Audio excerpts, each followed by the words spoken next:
So are we going? Okay. So we'll begin by saying refuge in English the way we have been. I go for refuge until enlightenment to the Buddha, the Dharma, and the Supreme Assembly. Through the merit I create, through listening to the teachings, may I become a Buddha to benefit all beings. I go for refuge until enlightenment to the Buddha, the Dharma, and the Supreme Assembly. By virtue of giving and the like, of listening to the teachings, may I become a Buddha to benefit all beings. I go for refuge until enlightenment to the Buddha, the Dharma, and the Supreme Assembly. Through the merit I create, through listening to the teachings, may I become a Buddha to benefit all beings. Right. I was having a little think. Geshe-la skipped some pages in the last chapter. I love him. He takes us by surprise. So for the first time ever, I had a target of what pages this week, and then of course he changed it. So I had prepared this for the other day, but I haven't had a chance to go back to it. I guess what we'll very quickly do is just finish the last chapter starting on page 134, which he did cover, just briefly talking about the benefits. So we talked about that yesterday. So there were two sets of benefits that Geshe-la talked about, temporary and final. So, beg your pardon? It's not on? What did I say? He's asking the benefits of what? Oh, sorry, of the last chapter. The benefits of the mind of enlightenment. Sorry, good point. Yes, what benefits are we talking about? Yes. No, thank you.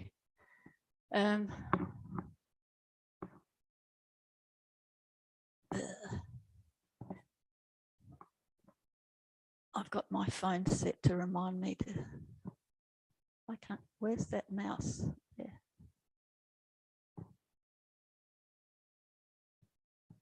That's all right, okay. So the temporary and ultimate benefits of the mind of enlightenment.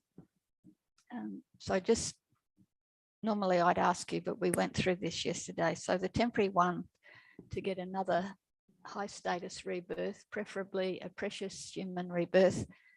And as I mentioned, when we come to the chapter on karma, there's some other things we can get if we do the right things in this life to make it an absolutely brilliant rebirth for practicing the Mahayana Dharma. Final ones are liberation and complete enlightenment. So then on pages 134 to 135, there's a little bit about how you develop the mind of enlightenment. So when we come to the third volume of this text, there'll be details on, very detailed presentation of exactly how you cultivate it. But in general, we're talking about how we get ourselves ready for those motivations. So we have the strong aspiration to develop the mind of enlightenment.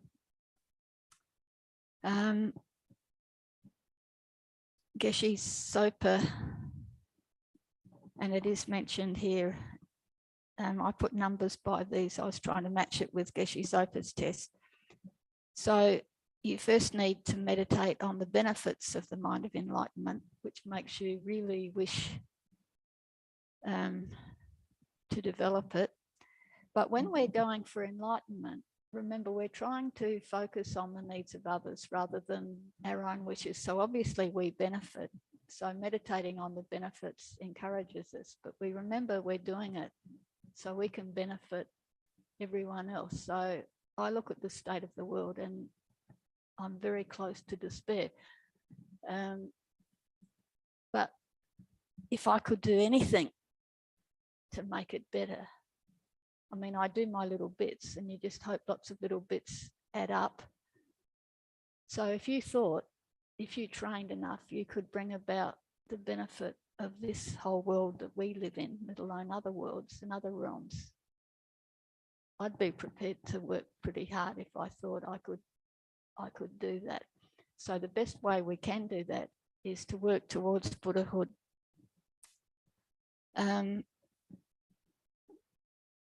But given who we are, we do acknowledge the benefits that we ourselves will receive, as well as those for others. So this is towards the top of page 134. Then you intensify your delight in these benefits from the depths of your heart.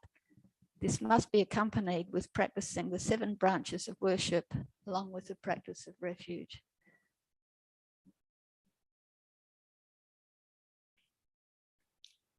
Then it says, from the outset, you must have an uncontrived aspiration that seeks to attain these final and temporary benefits.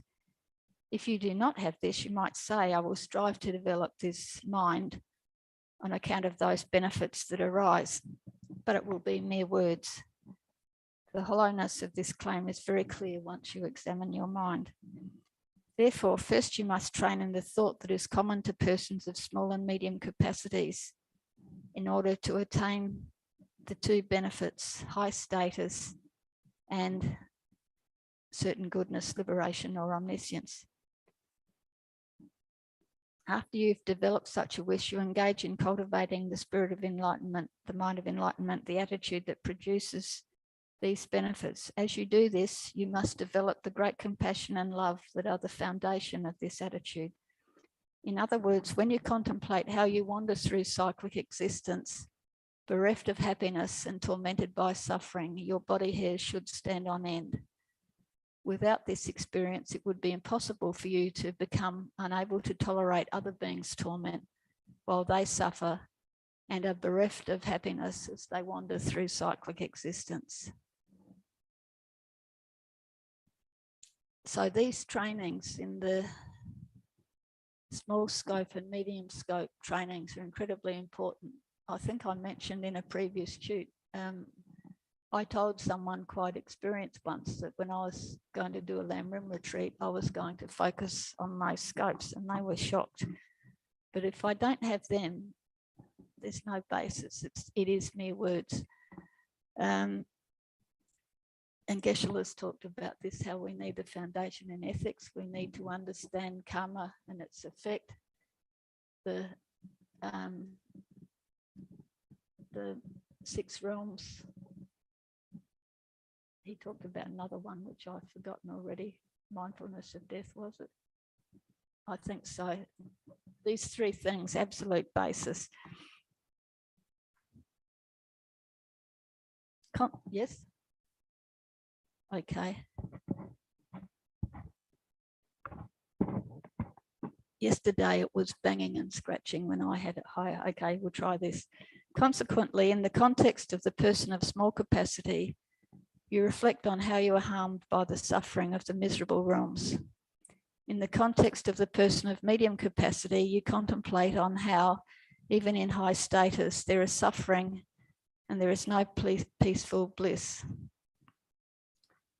One of the sufferings we talk about in the middle scope is basically that we can't rely on anything. So we can't rely on having another high status birth. So even if we're in a happy realm, there's no guarantee.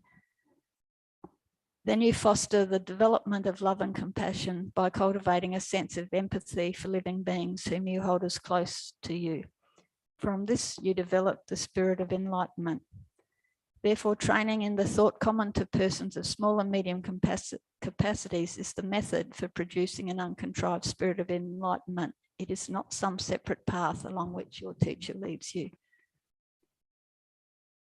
Accordingly, you work at many ways of purifying yourself of non-virtue and accumulating virtue using the practices for developing both the attitude that is shared with persons of small capacity and the attitude that is shared with persons of medium capacity.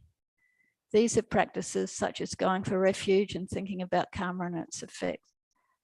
Understand that these 2 help you to develop the mind of enlightenment because they correspond to either the 7 branches of worship or the practice of refuge, which are methods of training that are prerequisites for the mind of enlightenment in the context of the practices for the person of great capacity. So basically, this is not different from what Geshe-la was saying. It's just nice to read the whole text and focus on how those trainings all fit in, rather than saying, yes, it's a sequence of stages. Okay, so today Geshe-la read some sources that were saying the same basic thing, yes?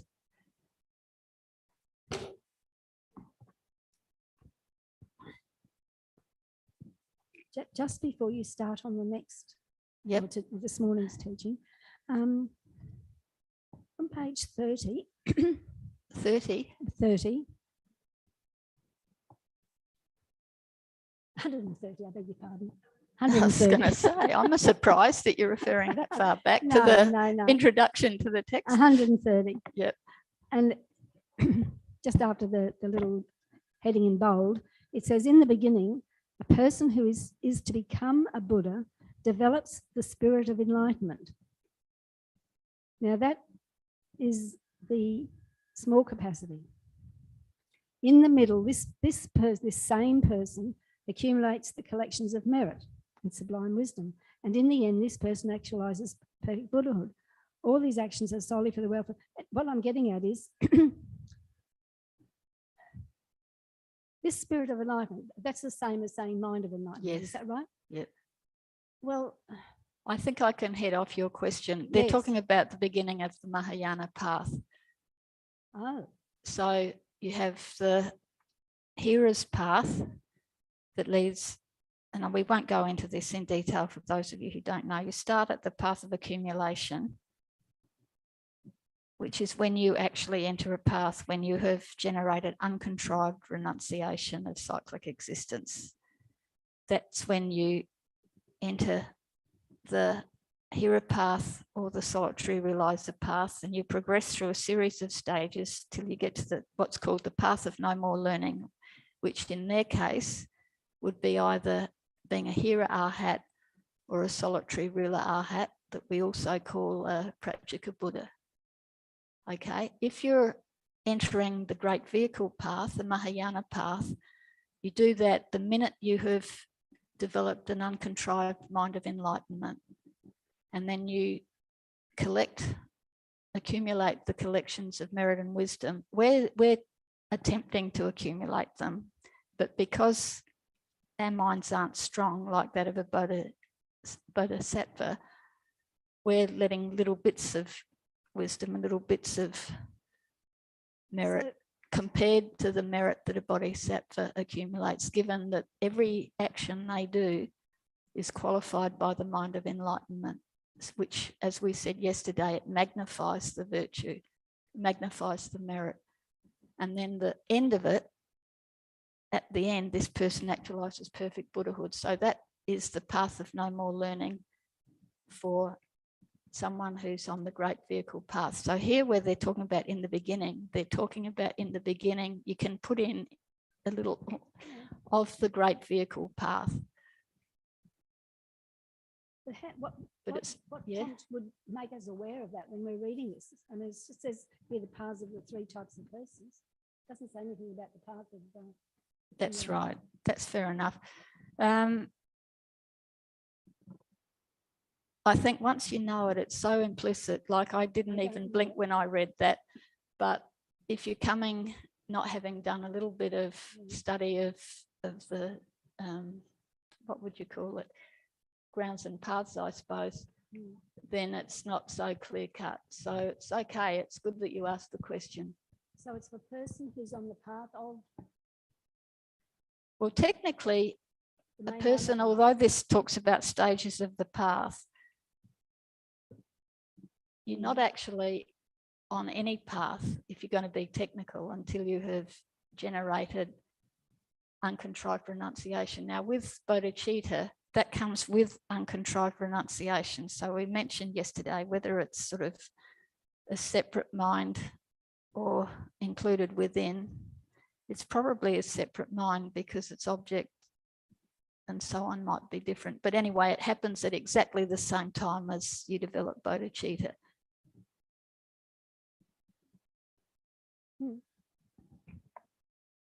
I think this line at the beginning, where it says, in the beginning, a person who is to become a Buddha, refers to somebody who is by type a Mahayana practitioner. So what they do is differentiate your by type a lesser vehicle path practitioner or by type a Mahayana vehicle practitioner. And so this is somebody who is going to become a Buddha because they're going to follow the Mahayana path. They're not going to stop at nirvana. So then that kind of person, even if they haven't entered a path, are a person who's going to become a Buddha. And therefore, I mean, if we look at it from another point of view, everybody's going to become a Buddha.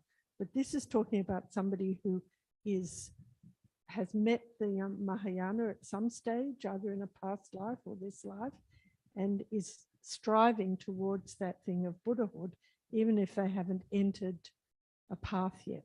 So first they have to develop the mind of enlightenment in order to enter the Mahayana path. But even, you know, all the people in this room would be a person who is to become a Buddha, because what we're doing is looking at entering the Mahayana path, even if we haven't got there for a few hundred eons. Okay. I think it depends how you read develop, because sometimes they talk about you develop the mind of enlightenment as if it's uncontrived. So if we're talking about the way Kathy's explaining it, and that's a better explanation than mine. In the beginning, a person who is to become a Buddha cultivates the mind of enlightenment would be a better way, or aspires to develop the mind of enlightenment. So, yeah, so you can understand it in either way. Kathy's is a better way because it doesn't require, yep.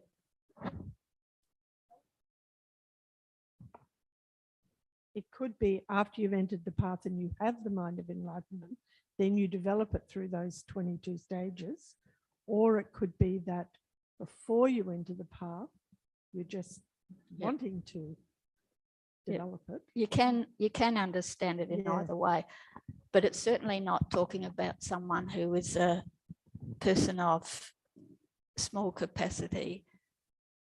So it's not talking about that. That's what I that couldn't person. understand, because if it was, Yeah. how would they develop the mind of enlightenment at that early point? But all right, well, you want to add to that? This might not sound spot on, but I just thought, you know, this was what came up for me with respect to that point, was that the practices in common with the beings of initial and intermediate capacity are presented here in the context of a Mahayana training and teaching. So we're not actually the practices of, and you know, the being of initial capacity are not being presented here in full in the context that they would be presented for a person who is by type an initial capacity practitioner. So we're you know, the whole context of presenting those trainings of the initial and intermediate capacity for a, you know, a Mahayana training, that it's in common. We're only getting in common. We're not. So I don't know whether that's making sense to people, but we are here talking about, like if you go to the bottom of page 133 again, it says the entrance to the Mahayana is solely the spirit of supreme enlightenment, and then goes on to describe why we have to train from the outset in also the trainings of the small and medium capacities, you know, so of higher rebirth. I'd agree with the first part. I wouldn't agree with the second part. The first part, we are going through the trainings of a person of small capacity. So if there were such a person, Geshe-la would teach the first those trainings shared with a person of initial capacity. If he knew we were all small practitioners, small scope practitioners, he would present it. He would probably leave out the stuff about mind of enlightenment, so he wouldn't talk about that so much. but he would be presenting the topics in the order and the way it's presented here. We're not leaving things out because we're Mahayanists. The only thing extra is the explanation of why we're training in these shared stages. So, I mean, so am I incorrect in my assumption that actually the Lamrim doesn't actually teach the paths to liberation in a Hinayana path? No, I must have misunderstood your question, I think, or your initial comment. I thought you said,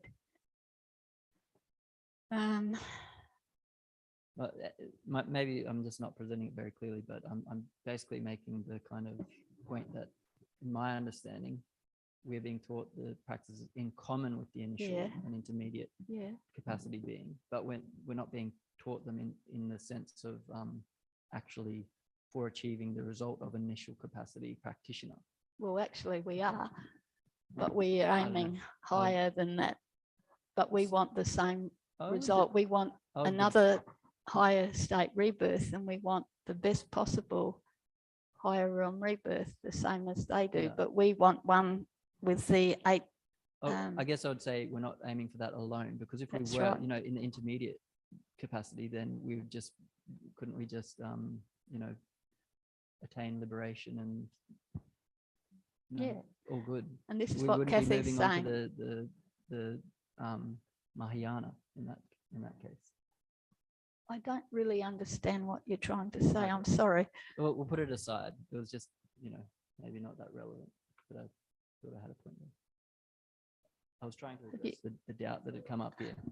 We can put that aside. It's all good. Kathy, Sorry. Kathy's picking up what I'm putting down.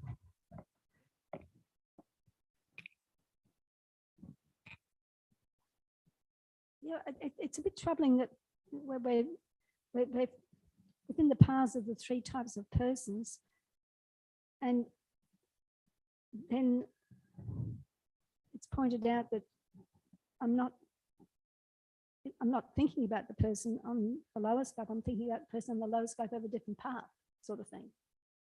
But there's no mention there that we've skipped from one thing to the other. No, they don't have a different path. We train in their paths, but we keep going. It's as if they would, and this Okay, is yeah, what I yeah, was yeah, trying to yeah. say before. Geshe-la would Yeah. be, he wouldn't be mentioning the mind of enlightenment, probably. I don't know what Geshe-la Mm. would mention. So he may or may not leave out discussion of that. We said yesterday, and it came from Geshe Sopa, that if you taught someone with small capacity about the mind of enlightenment, you run the risk that they'll become so dispirited they'd give up altogether. So it's possible that a teacher, a well-qualified teacher who knows, unlike me, Mm. might leave out mention of that if they knew that's what the person wanted. That's what they would, the teachings would be the same, except they would stop at the end of the small scope. If you had someone you knew was, as Kathy would say, a definite type hearer, means they want the hearer's liberation, you would teach that. If it was a solitary realizer who wants a solitary realize liberation, which it's a very interesting concept because basically it's the same result, but they accumulate more merit and wisdom, probably more wisdom. They probably reason more. I don't know how they do that. But they achieve liberation. So they would teach them all of the small scope teachings, all of the medium scope teachings. Then they would skip till we get to concentration, absorption, as Venerable Cartson translates that, and wisdom, insight. So because they need the higher trainings in concentration and wisdom, which are in the Lamrim Chenmo and not talked about. They're talked about but not explained, because they are the same trainings as in the great vehicle. Okay, all right. Okay, well, if I can just ask one more question, very simple one. Yeah. The 2 misdeeds Yep. Page 132 in the quote for Asphagotia. The second paragraph. Yep. Actually, Geshe-la did mention those in class. Can anyone remember what the two misdeeds are?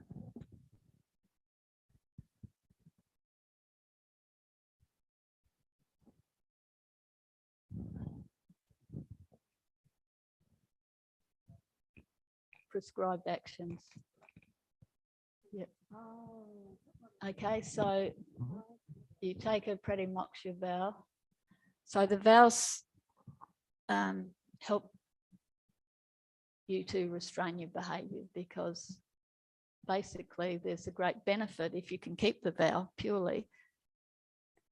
So you accumulate the virtue of refraining from that action continuously, and knowing that it's very heavy negative karma to break the vow, it keeps you, helps you restrain. These things can be purified.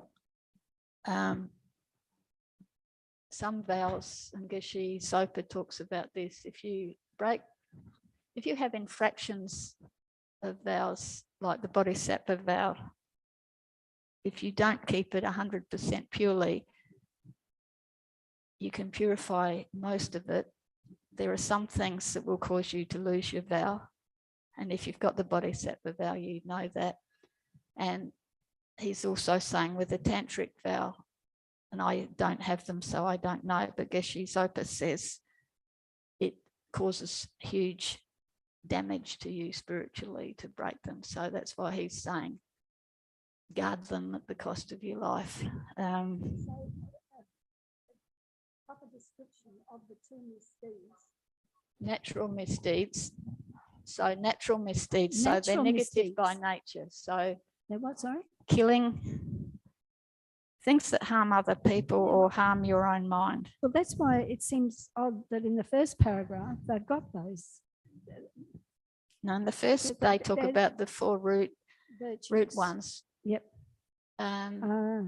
But you may or may not have a vow. Okay, so Okay. a small scope person can take the vows because refuge is included in the small scope trainings. It's interesting because it's a pratimoksha vow, but nevertheless, a small scope person, we can ask Geshe-la that to check, but I assume So the natural misdeeds.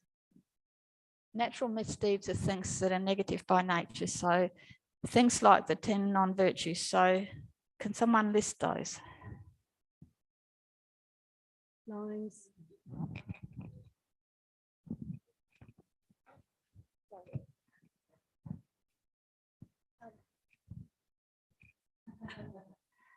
Divisive speech, harsh speech, idle speech.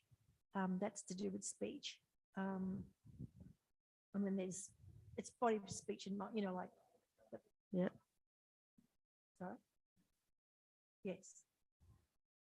Covetousness. Yeah, incorrect views and. Covetousness, malice, wrong view. So it's very good that you can rattle them off like that. So those things are naturally wrong. So something like drinking isn't by nature negative. So if I have a drink, well, for me, it's negative because it's prescribed, because I've taken a vow not to drink alcohol. Say it's my mum, because I asked Geshe Jamyang this when I didn't know. I thought, am I wrong to give my mum alcohol because she loves a gin and tonic? And he just thought, no, because it's not by nature negative. Okay, if I got her drunk, it might be pretty questionable, but to give my mum a drink of gin and tonic, pardon? Exactly. Yes, when we come to the chapter on generosity, I have a friend who won't admit it, but has a serious problem with alcohol. And that makes it very difficult. Because I don't drink, I get out of serving, but it's really hard. It's not like she'll get drunk on the spot, but she's got an alcohol problem. It's actually negative to give her alcohol. So we'll come to that. The chapter on generosity is fantastic. It's one of my favorites. That's right. And we'll come to this in karma. There's, yep.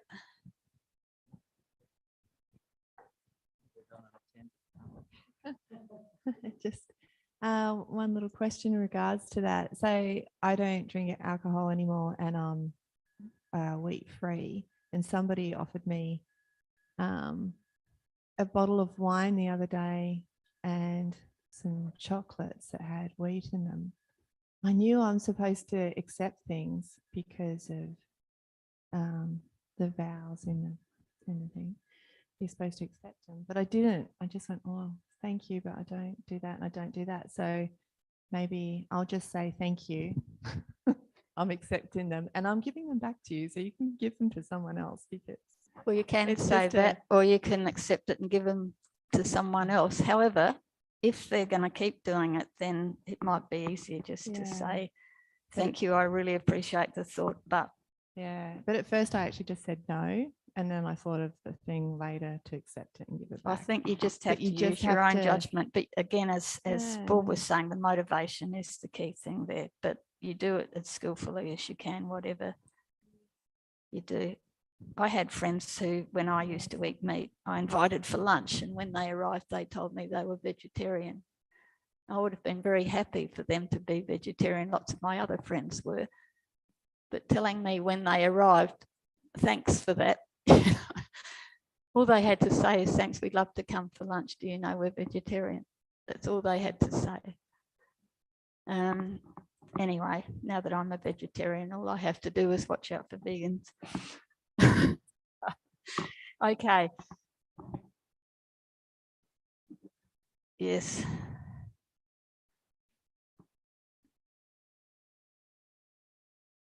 Okay. So this, we'll move on. But your questions, it shows you reading the text really carefully. So don't be frightened of asking the questions. So by nature means like it's a negative act by nature, like killing. But a prescribed misdeed means you've taken a vow which says you shouldn't do that action. So for example, taking the vow not to drink alcohol, in which case, if you've taken the vow and then you undertake that action, that's a prescribed misdeed, because there's a proscription against performing that in your particular vow. Or if you violate the bodhisattva vows after having taken them, that's a prescribed misdeed. But if you violate those vows but you've never taken them, well, it's not a violation of the bodhisattva vow because you don't have that vow. It might be a negativity for other reasons, but it's not a prescribed misdeed for the purpose of violating the vow. So that's one is like killing is just wrong because people don't want to get killed, and it's harmful. Generally, they don't want to get killed anyway, probably. And the other one, it's a misdeed because you've taken a vow.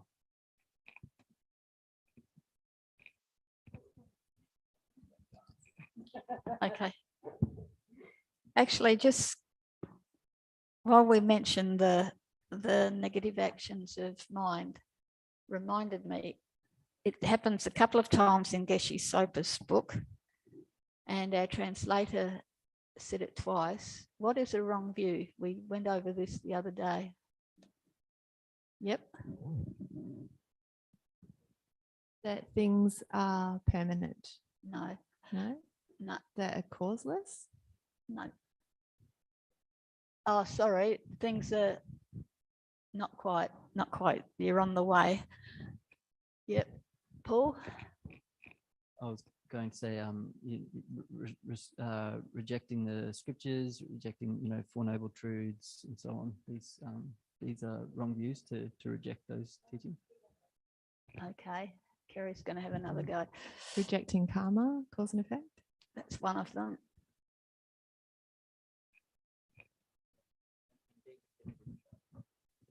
That's it. That's the magic word. Being Yes. definitive about it was the magic word. Say it louder and clearer. Being definitive. Yes, you've reached a definite conclusion that something that exists does not exist. So in particular, we talk about karma and its effects, rebirth, reincarnation, and the three jewels. So if you are quite sure they don't exist, that's a wrong view.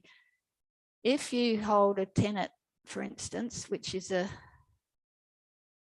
a conclusion you've reached. You might hold a tenet that belongs to one of the lower schools. That is a mistaken view. It's not a wrong view. Okay. So a couple of times today, the word wrong view was said. I don't like that. Say mistaken view. Okay, you can be wrong about something, but it's not a wrong view. Does that make sense? So it's a mistaken awareness. Actually, most of our awareness is a mistaken, but all of them actually, for me, every single one, but mistaken in a different way. If you've done Laurie, that will make sense. If not, forget it. Yeah, so just when you hear that, just in your notes, try and write incorrect. Okay, so we start on mindfulness of death, and I'm going to read a little bit of Geshe Sopa. Thinking about death may make you uncomfortable. It may be unpleasant or even painful, but this small discomfort can eliminate a massive amount of negative thought and non-virtuous activity. It will lead you to accumulate merit and make preparation for the time of death. If you have prepared for it, when you are dying, you will not beat your chest in desperation. But trying to forget death will bring disaster. When death nears, you cannot think clearly nor do anything to help yourself. Everything is in the past. All opportunities have been lost. Then it's too late. Even if you want to prepare for your future life, there is almost nothing you can do. You will experience great misery, your body is in pain, and you are afraid of where you're going. This is why the Lamrim method emphasizes these different meditations to cultivate awareness of death. There are a couple of points. I'm going to refer to our Lamrim text in the next tube, but I had a few points I wanted to make that came from Geshe Sopa, not many because we're near the end. Where are they? That's right. Just a couple of clarifications. Geshe talked about the definition of impermanent is momentary. But if we realize that things change from moment to moment, and in Buddhism, a moment can be incredibly short. If you're aware of that type of momentary change, that's called awareness of subtle impermanence. So although Geshe was talking about more subtle levels, I don't think when we talk about dying, we're talking about gross impermanence.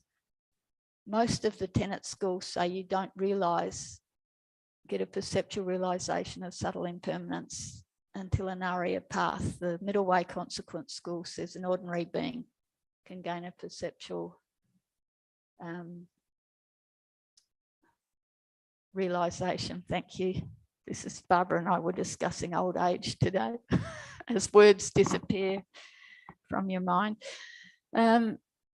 So it's a very difficult thing to realize. Well, that will be earlier, but I don't know when. But to truly realize that when you do that syllogism Geshe gave, takes sound, it's impermanent because it's a product. We can think we've realized that, but we haven't. So we understand it on our own level, but it's different from a realization. So someone can give us a logical syllogism like that, and we think, yeah, that makes sense. But there's all sorts of things required to fully understand, to have a realization of that. Yep. Someone can help me with that, just what you're talking. I missed that last word of that. Permanent does not change. What came after that? From moment, doesn't change momentarily from moment to moment, but you can just think of it as unchanging. It doesn't, permanent. He was making the difference between impermanence and permanent. Yeah.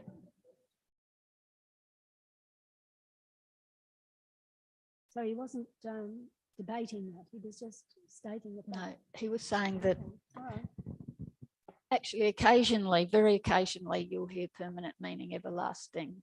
It happened a few times in illumination of the thought, but generally when you're talking about permanent, it means it's unchanging. It doesn't mean it lasts for a long time. It means that while it's there, it's permanent. Right. So when he says, when he It's made the comment unchanging, I about fades away momentarily, Pardon? when he was stating fades away momentarily, what was he referring to there? It's like was each little bit impermanence. of time Yeah. is, Yep. or each little tiny moment of consciousness is caused by the prior moment of consciousness. Yeah. So that's what Geshe-la was Yeah, talking yeah, about. yeah. So No, I got it's that. a slightly different moment. Like Okay, we're I getting keep- older, our cells are different. My cells are different than they were when I came in here. They're different than they were. The collection of cells on my body is not the same as it was 2 minutes ago. It's actually even smaller than that. Yeah. I'm sorry, it's just that my note taking is not good because I find it's very, very fast. It's once I've realised it's something I want to write down, it's already on something else. That's all right. That's why we have transcripts. I just do a little pencil. I Yeah, have well, a I've- pencil in one hand and I just do a little thing. yeah. And it means look it up in the transcript. Yes, I've written that down. Check translation. It's Oh, actually check there. for check. For Yeah, but miss if you want something. to ask a question for Geshe-la this afternoon, you've got no basis for the He'll question. forgive you if you do it next week. I'm talking about this afternoon. I hope someone's got some questions because I haven't. I got any. think they will.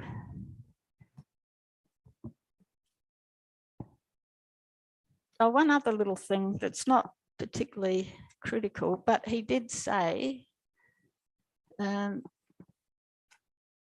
two bodies of a Buddha. Can anyone remember those? Not quite.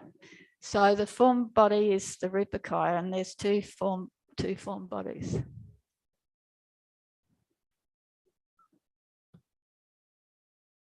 Sambhogakaya is one of them. Nimanakaya, good. So the Sambhogakaya is the Buddha the complete enjoyment body. That's the Buddha in his Pure Land, and then there's the Nimanakaya, which can be divided into different types. Buddha Shakyamuni was a supreme emanation body. So he actually, according to middle way consequence, I'm not sure which other schools, but he manifested as obtaining enlightenment in that lifetime, but he was actually already a Buddha. But they can manifest in other ways too. So we've already talked about Lama Tsongkhapa being an emanation of the Buddha. So it makes perfect sense for us to think of our teachers as emanations of the Buddha. I won't recite it because when I do, I get things wrong. So this is one of my favorite sentences in the whole Lamrim, page 180. Know that the Buddha, moved by his great compassion, assists you even if you do not request his help, that he is not lazy at this, and that he, the unrivaled and auspicious refuge, abides as your personal protector. That's just page 180. So remember, Geshe-la said, if you really rely on your teacher, you know the teacher's always with you. If you see your teacher as the emanation of a Buddha, it makes perfect sense. The Buddha's with you all the time. A Buddha's mind knows everything. A Buddha's body accompanies his mind. Time for a dedication. So can't remember how we came to this. Oh, that's right, different types of Nimanakaya. So when you understand the bodies of a Buddha, it all makes perfect sense. So, okay, let's dedicate. before my alarm reminds me that it's only been snoozed. Okay, we rejoice in the virtues we've created today, the virtues we have created so far in this precious rebirth, the virtues of all those who've made it possible for us to be here.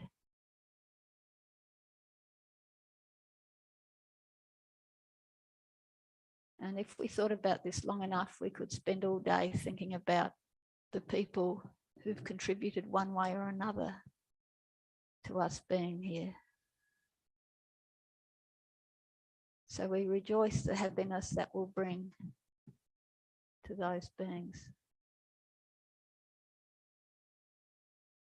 We rejoice in our virtue and we dedicate it to create all the causes to develop an uncontrived mind of enlightenment, knowing that this will be the cause for our own Buddhahood, so that we can lead others to create the causes for their Buddhahood.